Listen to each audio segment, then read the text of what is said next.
नमस्कार दोस्तों। नरेंद्र मोदी ने 71,000 लोगों को अपॉइंटमेंट जारी किए। क्या आपने कभी सुना था इस देश में कभी कोई प्रधानमंत्री अपॉइंटमेंट लेटर जारी करने के भी वीडियो और वो बनवाता है, उसके भी आयोजन करवाता है? लेकिन अब होते हैं।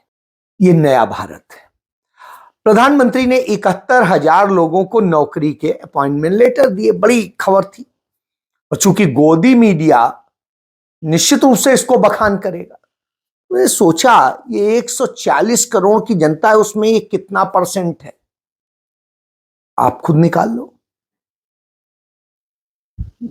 एक तो छोड़िए, 10वां भाग 100वां भाग भी छोड़िए, और उससे भी नीचे की स्थिति है। बहरहाल फिर इसमें डेटा निकाला तो पिछले 10 साल में, 10.5 साल में नरेंद्र मोदी सरकार ने कुल 10 लाख नौकरियां दी है।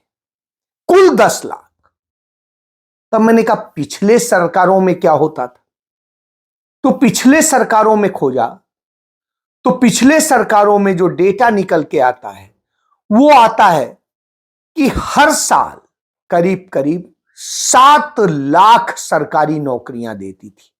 7 लाख, यानी 7 लाख देती थी तो 10 साल में कितना हो गया? 70 लाख। तो आप सोचिए, जिस उससे औसत में लोग रिटायर होते हैं, लगातार आते थे और वो होता था। अब वो चीजें खत्म हो गई। अब इसमें एक और बड़ी चीज कि आउटसोर्स रखे जाते हैं। डायरेक्ट कॉन्ट्रैक्ट पे भी नहीं अब सरकार रखती है, आउटसोर्स रखती है, जिससे वो भी जिम्मेदारी खत्म। आप मर जाओ, आप खप जाओ, कुछ हो जाए, वो ठेकेदार की जिम्मेदारी, आपकी नहीं। और यही नहीं, गस्टेड पदों पर भी अब आउटसोर्स से रखा जाता है। इसका उदाहरण उत्तर प्रदेश में एक मुझे देखने को मिला कि जहां से मुख्यमंत्री आता है यूपी का, गोरखपुर में, गोरखपुर नगर निगम ने तहसीलदार, नायब तहसीलदार के पद निकाले और वो आउटसोर्स से रख रहे हैं। यानी वो सरकार के नौकर नहीं, वो नौकर उस ठेकेदार के हैं, सरकार के लिए काम करेंगे और पैसा उनको आएगा, वो उसको देंगे।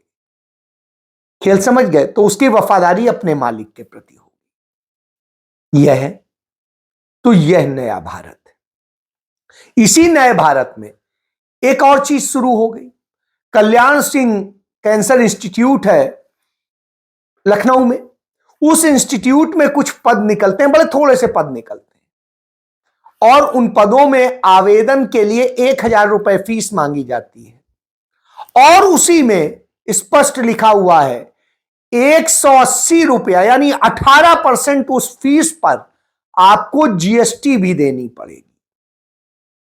यानी आप बेरोजगार हैं, आपको रोजगार दिया जाए, नहीं, उससे कितने गुना अधिक कमा लिया जाए। एक पद के सापेक्ष 10-10 हजार बच्चे आवेदन कर रहे हैं। अब आप सोचिए क्या स्थिति होगी। इतना आवेदन, इतना सब कुछ, और कितना पैसा जमा होगा आप जोड़ लीजिए।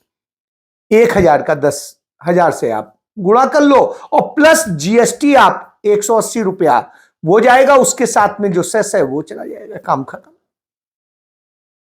आपको रोजगार उसमें एक को मिलना है, यानी 9,999 का पैसा डुबकी लगा जाएगा। आपको लूटने का एक क्रम चल रहा है। अभी हाल ही में, जैसे मैंने पहले बताया था, कि जीएसटी तमाम चीजों पे इंपोज किया जा चुका है। दूध पे भी, दही पे भी, आपके पनीर पर भी, आपके पराठे पर भी, आपकी दूसरी और चीजें जो आप खाते हैं पीते हैं, आपके बच्चों की फीस पर, आपके जो है किताबों कापियों पर, और यहां तक कि जो आप भूना खाते थे मक्के का, उस पॉपकॉर्न पर भी 18% जीएसटी लग गया।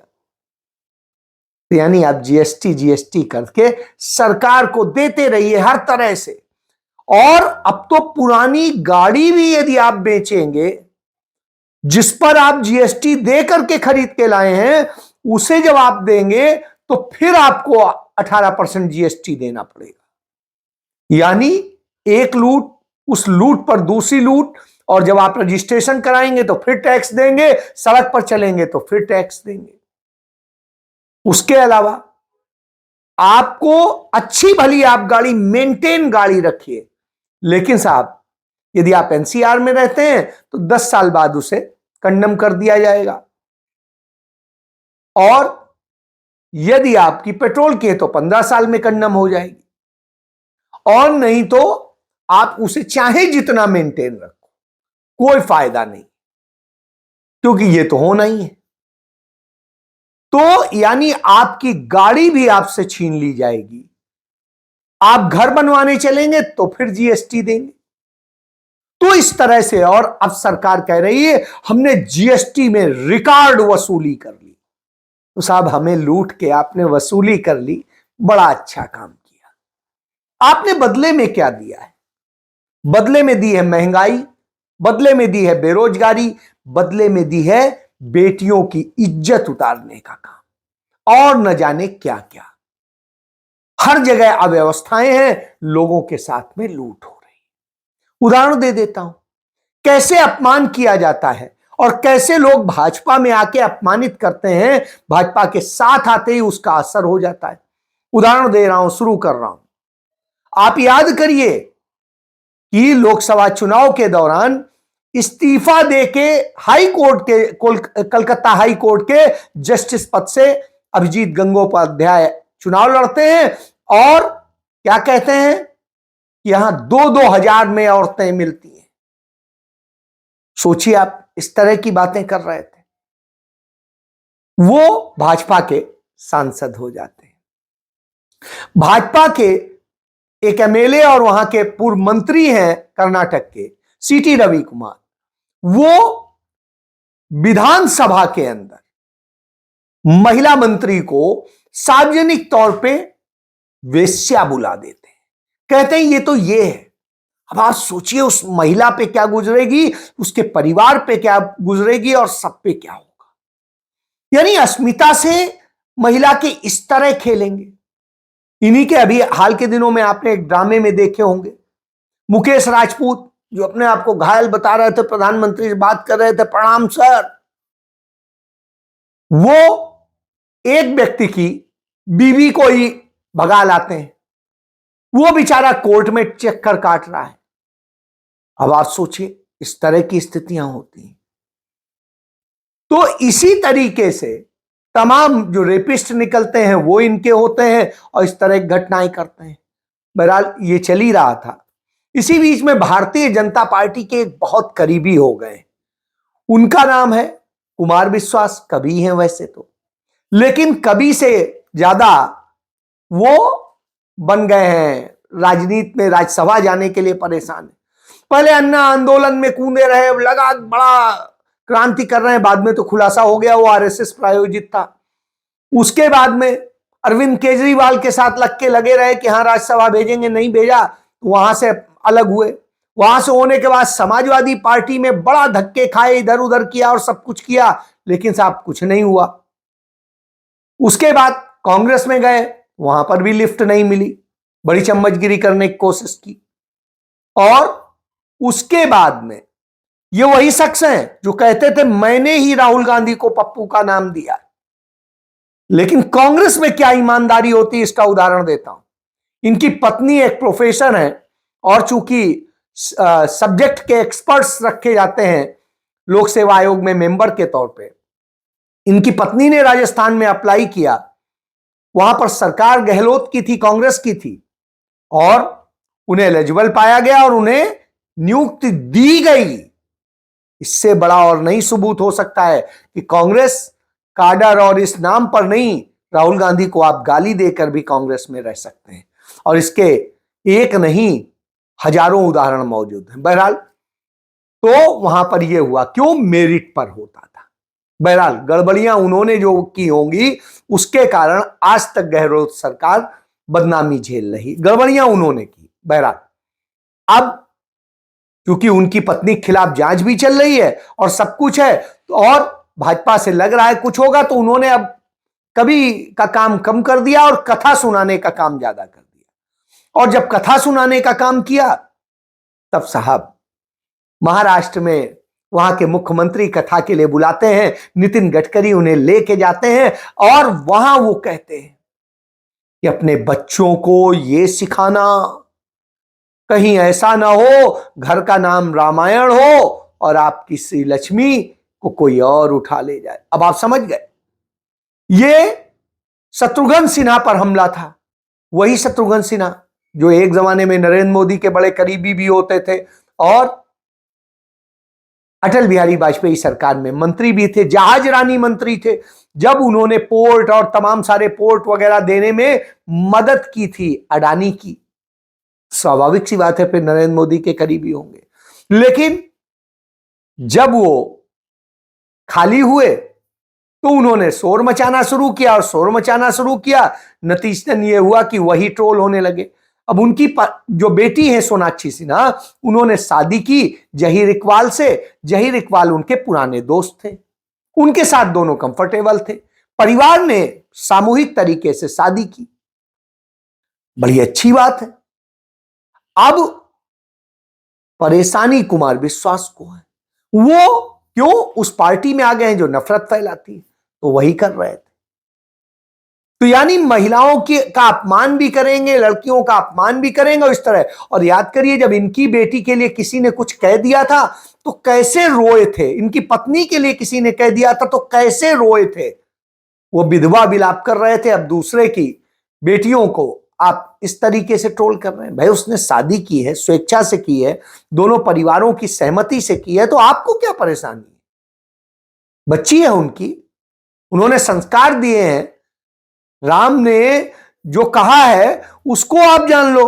राम ने जो स्थिति बताई है उसमें बताया है कि परस्पर प्रेम से जो रहते हैं वो है, तो वह धर्म है। यहां कहीं जातियों में नहीं बटा है धर्म, किसी उसमें नहीं बटा है, ये तो इंसानों ने बांटा है धर्म और जाति के आधार पे। नहीं तो हम पैदा तो सब मानव हुए एक ही प्रक्रिया से, हम तो बायोलॉजिकल होते, नरेंद्र मोदी की तरह से प्रकट तो हुए नहीं है, अवतारी तो है नहीं। तो इससे आप समझ लीजिए। बहरहाल इसके बाद ये घटनाएं चल रही होती हैं, तभी जातियों के नाम पे जैसे नफरत फैलाई जाती है वो भी चल रहा है कि हम सब पहले सोचते थे मुसलमान के यहां बुलडोजर चला, बड़ा भाई खुश हो गए, तालियां बजाई, यार मुसलमान चल गया। अब स्थिति यह है, आपने पीछे देखा मुजफ्फरनगर में एक जैन मंदिर में घुस करके किस तरह से बजरंग दल और विश्व हिंदू परिषद के लोगों ने सरस्वती की मूर्ति रखवा के और कहा था कि यार नहीं ये सरस्वती मंदिर है और ये है जाने क्या क्या। तो लेकिन इसी तरीके से जो जैन धर्म का बड़ा पवित्र पार्श्वनाथ पर्वत है, वह उस तीर्थ को किस तरीके से बर्बाद करने का काम किया था। तो अब बौद्ध धर्म के लोगों के साथ में नरेंद्र मोदी बड़ी फोटो खिंचवाते हैं, तो अब उनके बजरंग दल के लोगों ने बदायूं में जहां पर गौतम बुद्ध ने उपदेश दिया था वहां हमला कर देते हैं और कहते हैं ये तो राम वनवास की जगह है। पता नहीं कहां से वो ले आते हैं कि इधर आए थे। बहरहाल जो भी है, तो उनकी ये भी कहानी आती है, बड़ा अजीब सा है। लेकिन अब ठीक है, अब लड़ाई झगड़े शुरू हो गए। तो इस तरह से तो जैन भी आ गए, ये भी आ गए। सिखों के युवाओं को पीलीभीत में खालिस्तानी, पाकिस्तानी और जाने क्या क्या आतंकी बता के मार दिया जाता है। तो यह क्रम चल रहा है। तो इससे आप समझ लीजिए जो सोचे कि हम सुरक्षित हैं, नहीं, एक एक करके सब मारे जाएंगे, यह स्थिति है। और दलितों के प्रति तो इनको इतनी नफरत है, उसका उदाहरण और एक दे देता हूं कि डॉक्टर भीमराव अंबेडकर के जन्मदिन पर महाराष्ट्र में एक यात्रा निकलती है। वो परभणी में यात्रा निकल रही थी, उसी में एक दलित युवक को पुलिस ने पकड़ा और जिस तरह उसे पीटा और जो जो किया उससे वो मर गया। राहुल गांधी उसके परिवार से मिलने गए, पीड़ितों ने दिखाया, वीडियो दिखाए, सब सबूत दिखाए कि कैसे कैसे पुलिस ने मार डाला है। वहां का मुख्यमंत्री झूठ बोलता है। मेरा इतना बात मानो, उसको सजा दूंगा, मेरा कलेजा फाट गए।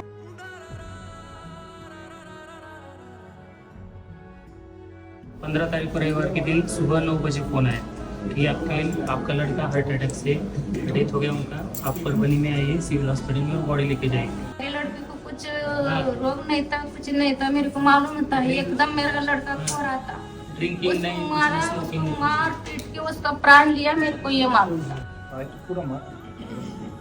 मुख्यमंत्री साहब फडणवीस साहब ने, उन्होंने तो ऐसा स्टेटमेंट किया है कि हमारे पुलिस वाले मारे नहीं उनको, हार्ट अटैक की वजह से डेथ हो गया है। गलत स्टेटमेंट दिया है सब। अगर आपके भाई ने पत्थर भी फेंका हो तभी मर्डर तो नहीं कर सकते। नहीं कर सकते। सही बात। सारे के सारे लोगों को चोट लगी है, उसकी बॉडी पे चोट लगी है, तो चीफ मिनिस्टर कैसे बोल रहा है कि चोट नहीं लगी है, मारा नहीं? सर क्योंकि जब झूठ बात बता रहे विधानसभा में, जब मैं सर जेल से बाहर आया ना तब की निशाने, और जाति पे गाली दे रहे थे पुलिस वाले। युवा को इसलिए मारा गया है क्योंकि वो दलित है और वो कॉन्स्टिट्यूशन की रक्षा कर रहा था। ये 100% कस्टोडियल डेथ है, पुलिस ने इनकी हत्या की है। और चीफ मिनिस्टर ने असेंबली में पुलिस वालों को मैसेज देने के लिए झूठ बोला है। चीफ मिनिस्टर जिम्मेदार है, जल्दी से जल्दी कार्रवाई शुरू होनी चाहिए।